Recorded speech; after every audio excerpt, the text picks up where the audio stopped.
तुम्हें गिवन है Amar Ram Rahim are 3 dealer belonging to different अलग अलग स्टेट्स में है।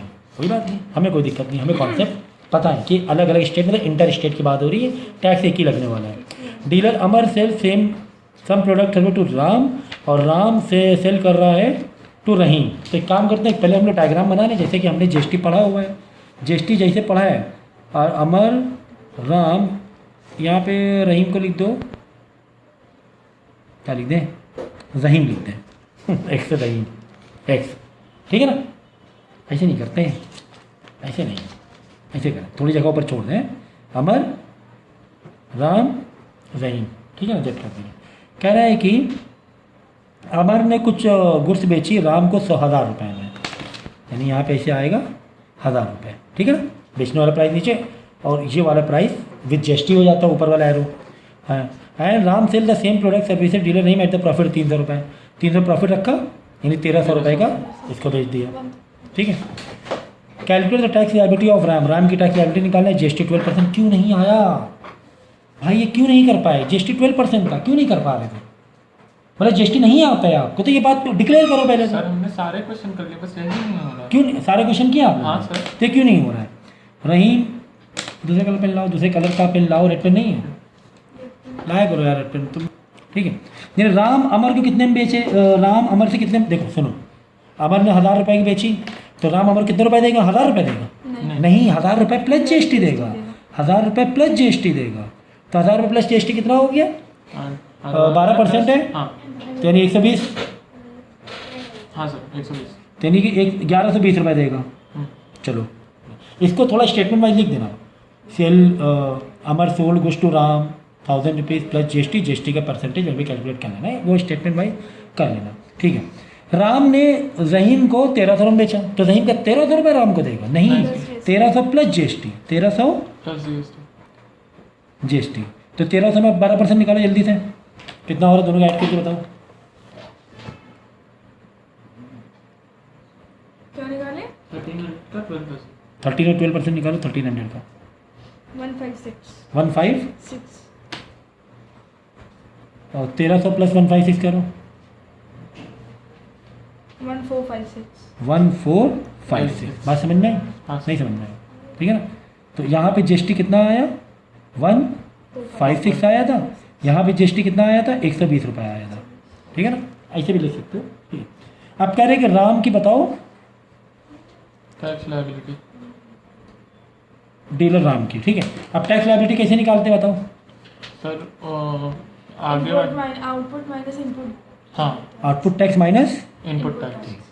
तो tax liability is equal to, देखो यहाँ पे ये कितना टैक्स ले रहा है और ये इसको कितना दिए दे रहा है, इन दोनों का माइनस।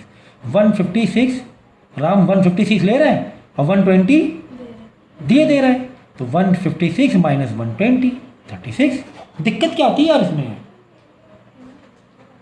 मुझे लगता है कि जीएसटी का सबसे पहला क्वेश्चन सबसे इजी क्वेश्चन है। आप करो हमने किए, आज समझ में आई कि नहीं आई? तो क्या माइनस करोगे? दोनों के टैक्स को आपस में माइनस करोगे, दोनों के अमाउंट को ना माइनस कर देना, ये दोनों माइनस ना कर देना, ये दोनों माइनस ना कर देना। क्या माइनस करोगे? ये कितना टैक्स ले रहा है राम और राम कितना टैक्स दे रहा है भाई। 100 राम ने एक्स से 156 रुपये लिया और दिया कितना? 120 रुपये, यानी 36 रुपये गवर्नमेंट को देगा। और अगर ये इंट्रा स्टेट होता तो 36 का आधा कर देते, 18 रुपये कर देते, दो जगह बढ़ जाता टैक्स, ठीक है सर, टैक्स दो जगह बढ़ जाता। ये इससे बेहतर तो यार कुछ हो ही नहीं सकता है। डायग्राम जो हमने सिखाया इससे वर्ड का मोस्ट इजी वे बताया जीएसटी कैलकुलेट करने का तरीका, इससे इजी तो नहीं हो सकता कुछ भी। नेक्स्ट बताओ डाउट। देखो ये शेयर्स का डाउट है, लिखा हुआ है Sachin invest this much money in 10% at ₹100 share, ठीक है। तो इन्फॉर्मेशन को डालते हैं यार, इन्फॉर्म डालते हो। इन्वेस्टमेंट कितना है? 8500। रेट क्या है? 10%।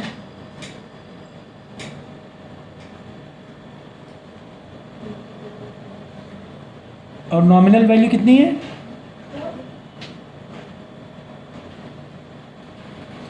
एनवी से एक्सप्रेस कर रहे हैं ना नॉमिनल वैल्यू को, 100 रुपये, ठीक है ना।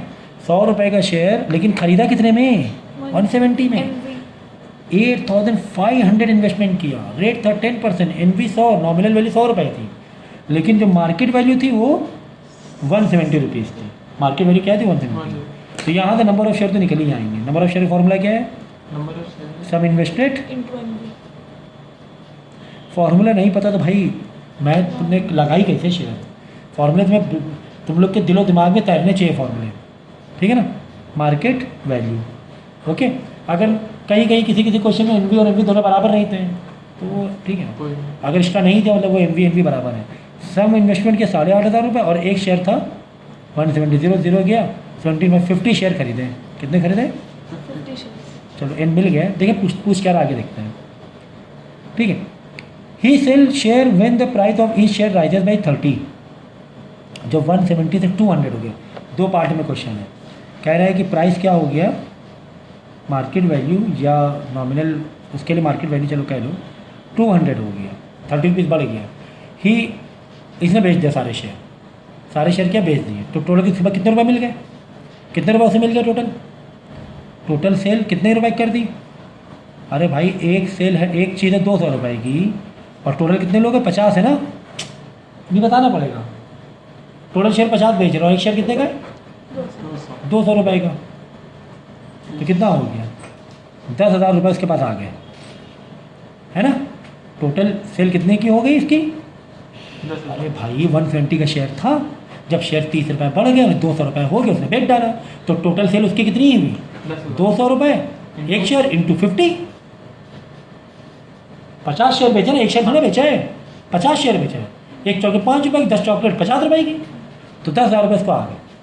अब 10,000 रुपये ये दोबारा इन्वेस्ट करे दे रहा है। एक और 3 पार्ट हो गए, 1 2 3। कितना अच्छा क्वेश्चन है यार ये, और कितना ईजी है, कितना ईजी है।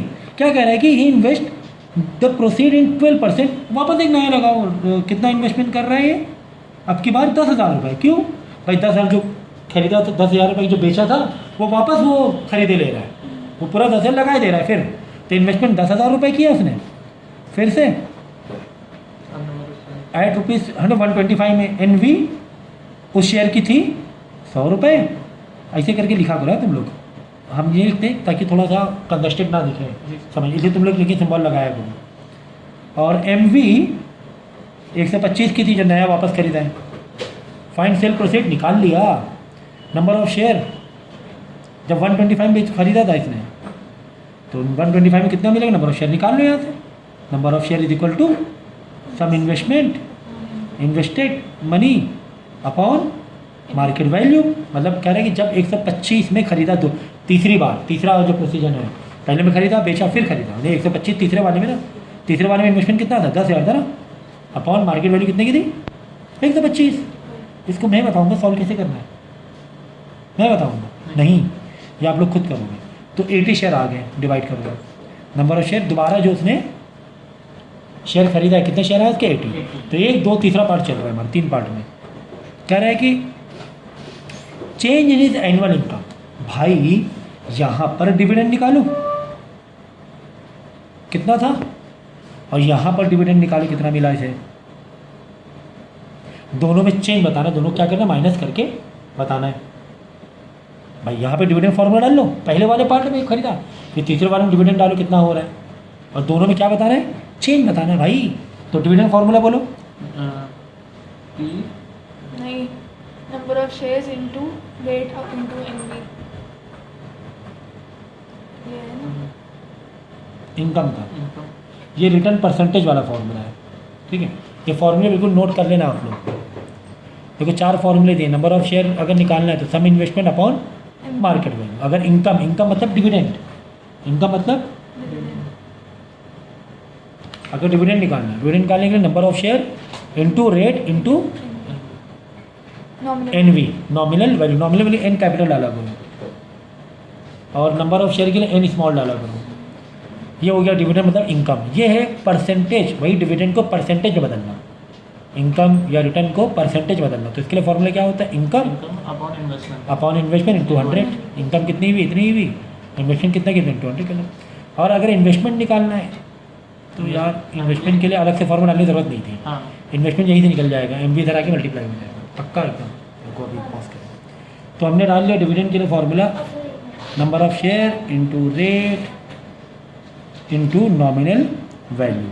तो इसके लिए अलग निकालना और इसके लिए अलग, क्योंकि दोनों में क्या पूछ रहा है, चेंज पूछ रहा है, मतलब दोनों का करना पड़ेगा, बाद में माइनस करना है। एन इंटू फिर रेट इंटू रेट के लिए कैपिटल आर डाल दो into nominal value. Number of share कितने हैं यहाँ पर 50 थे, रेट कितना था 10 था, ठीक है ना, इंटू एन बी कितना था 170 रेट 10% था ना, कहाँ गया 10/100 एनवी था सर 170 एन वी इसमें एन वी भाई एनवी का 100 से 100 कट गया 500 रुपये आ गया, कितना आ गया 500। यहाँ देख लो नंबर ऑफ शेयर कितना है 80 ही, यहाँ पे रेट कितना था तीसरे वाले में 12% था, 12/100 था ना, हाँ सर 12% है, एनवी ठीक है ना। पहला जो खरीदा और जब बेचने बाद फिर जो खरीदा है उन दोनों में निकाल रहे हैं हम लोग। और नॉमिनल वैल्यू कितनी इसकी थी 100 ही थी इसकी, कट गया 12 इंटू 80 एक कितना आ गया 960 आ गया। तो चेंज इन इनकम कितना 960 माइनस 500 460। काफ़ी इजी था, हाँ मुझे डाउट था आपको बताओ, हद हो गई। डाउट कैसे पूछ रहे हो, जो बिल्कुल हलवे से हम लोग पहले क्वेश्चन से स्टार्ट किए थे हम लोगों ने, इसीलिए कहा था जो मैंने लेक्चर रिकॉर्ड किया पहले उसको देखने चाहिए था आप लोगों को। ध्यान से सुनो, Vivek invest this much money in this he sell share this और वापस खरीद लिया। यार यही तो खेल है खेल रहे हो क्या हमसे, अब भाई आप लोग खेलोगे हमसे तो हम भी खेलेंगे फिर, है ना। पहले क्या किया है, इन्वेस्टमेंट किया है कितना 4,500 रुपये, नॉमिनल वैल्यू कितनी थी 10 रुपये। ये डाउट वाले लेक्चर तभी समझ में आएंगे जब आपको कॉन्सेप्ट पता है, यानी पहले जो 2 लेक्चर बनाए हैं अगर वो आते हैं तभी समझ में आएंगे, वरना नहीं समझ में आएंगे। मार्क तो ये लेक्चर देखने से पहले वो बेसिक लेक्चर देखना ज़रूरी है। ये 15 हो गया, ठीक है ना, M V and then he sell share when they, ठीक है। पहले हम लोग क्या किया, नंबर ऑफ शेयर तो निकाल ही ले यार, नंबर ऑफ शेयर निकालने में क्या दिक्कत है। नंबर ऑफ शेयर फॉर्मूला क्या है, कितने शेयर खरीदते हो तो निकाल ही लेना, investment upon market value. Investment कितना किया था 4,500 का, मार्केट वैल्यू कितनी थी 15,000, तो 15 में 300 शेयर खरीदे थे। कितने शेयर खरीदे थे, 300 यह आ गया नंबर ऑफ शेयर 300 शेयर। कह रहा है कि अब इन्हीं शेयर को उसने क्या किया, बेच डाला, बेच मतलब कहीं और इन्वेस्ट कर दिया ना, बेच दिया नहीं, पहले बेचा बाद में इन्वेस्टमेंट, बाद में फिर वो खरीदेगा, पहले बेच दिया है। तो total sell is equal to कितने शेयर है 300 शेयर है, और एक शेयर कितने में खरीद बेच रहा है, व्हेन प्राइसेस राइजेस 30 बाई 30 की 230 230, ये इंपॉर्टेंट है यार। अगर होता बाई 30 मतलब पहले था 15 रुपये हमेशा मार्केट वैल्यू से, पहले 15 तो कह रहा बाई 30 बढ़ गया मतलब 45 रुपीज़ हो गया, लेकिन यहाँ पे क्या लिखा है 230 मतलब 15 से 30 हो गया 230 मतलब 30 रुपये शेयर हो गया। तो जब 30 रुपये हो गया, ठीक है ना, पहले वाला क्वेश्चन में क्या था बाई था, मतलब पहले वाले एंड में तो प्लस करके आगे बढ़ाना था, लेकिन यहाँ पे कह रहे हैं प्राइसेस राइजेस 2 रुपीज़ 30। ये इंपॉर्टेंट है यार, ये इंग्लिश लैंग्वेज है, बट 2 रुपये 30 रुपीज़ हुआ है, 30 रुपये बढ़ा नहीं है। तो total cell number of share into 30 rupees कर लो भाई, एक शेयर 30 रुपये का, टोटल 300 शेयर बेचा तो 3 3 9 1 2 3 9,000 रुपये उसे मिल गए। वो बड़ा खुश था, 9,000 रुपये उसे मिल गए। लेकिन बिजनेसमैन है यार, 9,000 रुपये लेके अपने पास रख लेगा तो खर्चा नहीं हो जाएंगे। ये 9,000 रुपये कहीं और उसने इन्वेस्टमेंट कर दिया। कह रहे हैं कि invest the proceed in this वापस, जैसे ये क्वेश्चन था पहला वाला, फिर बिल्कुल वैसे इन्फॉर्मेशन लिखना है। कितना इन्वेस्टमेंट किया 9,000 रुपये, ठीक है ना, कितने रेट पे 12% पे, नॉमिनल वैल्यू कितनी थी शेयर की 100 रुपये थी, लेकिन एक्चुअल में कितना खरीदा 125 रुपये में, ठीक है ठीक है। दोबारा नंबर ऑफ शेयर अगर पूछे दोबारा बताओ नंबर ऑफ शेयर कितने में खरीदा, निकाल लेना। डिविडेंड बोला है तो निकाल लेना, जो बोला है निकाल लेना, बिल्कुल एग्जैक्टली कॉपी पेस्ट वाला क्वेश्चन इससे पहले हम लोग ने किया है। आगे बताओ। बस